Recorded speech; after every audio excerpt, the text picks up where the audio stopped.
Hello and welcome back to my YouTube channel. Today I will talk about Emperor Domitian, who reigned AD 81 to 96, and the various denominations struck in bronze and their relationships.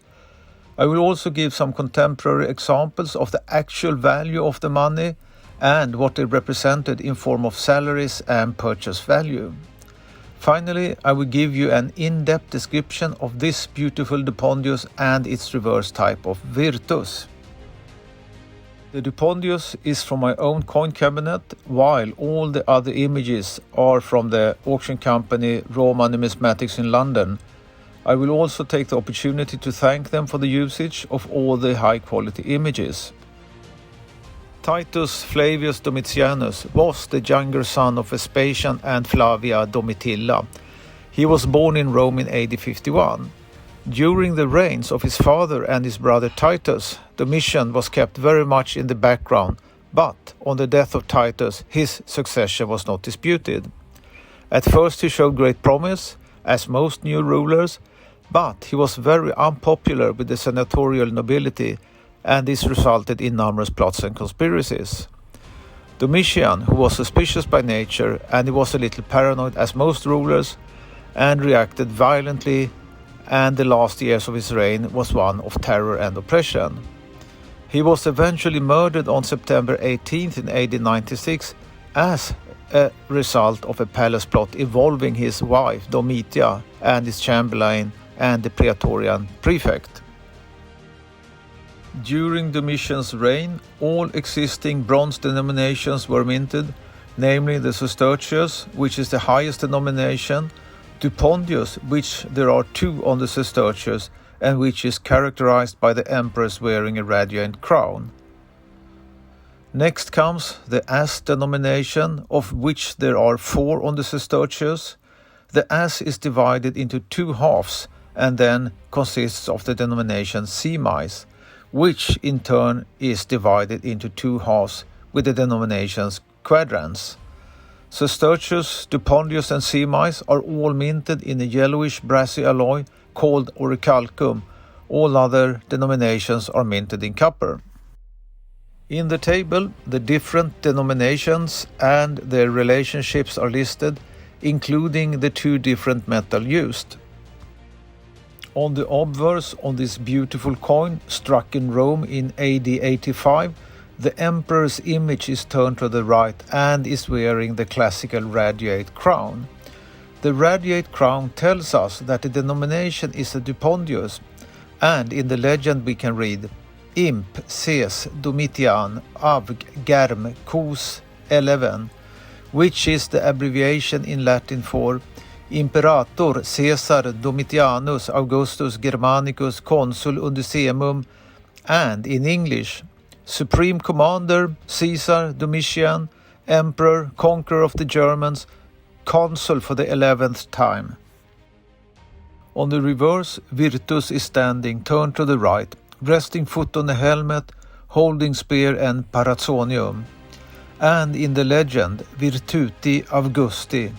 And in the fields the letters S and C, where S and C is the abbreviation for Senatus Consultum, and the translation to English is to the virtue of the emperor struck with the authority of the Senate. In Roman mythology, Virtus was the deity of bravery and military strength. The personification of the Roman virtue is Virtus, and she often wears a so-called parazzonium, which is a long triangular dagger.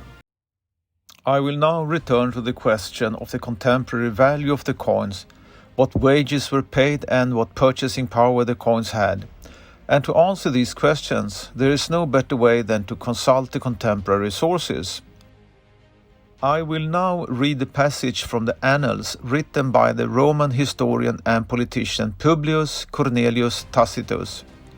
Tacitus was born into a rich family in about AD 56 and died at the age of 64 in AD 120, which makes him relatively contemporary with what he describes and thus more credible. Tacitus is widely regarded as one of the greatest Roman historians by modern scholars. The surviving portions of his two major works, the Annals and the Histories, examine the reign of the emperors Tiberius, Claudius, Nero, and those who reigned in the year of the four emperors in 69 AD. These two works span the history of the Roman Empire from the death of Augustus in 14 AD to the death of Domitian in 96 AD, although there are substantial parts missing in the surviving texts. I will now read a section from chapter 17 from Annals number 1, which begins just when the Emperor Augustus died and his successor Tiberius came to power. Here Tacitus clearly illustrates the working conditions and the widespread discontent of some of the Roman mutinied legions at the Danubian border, but also discussions about wages. And Tacitus writes, "Body and soul were valued at 10 asses a day, and for your salary you need to pay for clothes, weapons and tents, and also soften the harshness of the centurions and pay for leave of absence." And there was no other remedy to this but fixed conditions of service. They were to have a full denarius a day, and after 16 years the service was to an end, and they would no longer be called under the banners, and on discharge they were to receive their pay in full ready money. Or did the praetorians, who had 2 denarii a day, who were allowed to return home after 16 years, be exposed to greater dangers?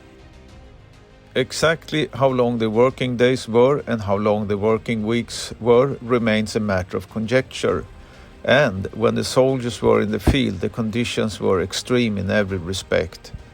Basically, the soldier had sold his soul and body to the Roman legion.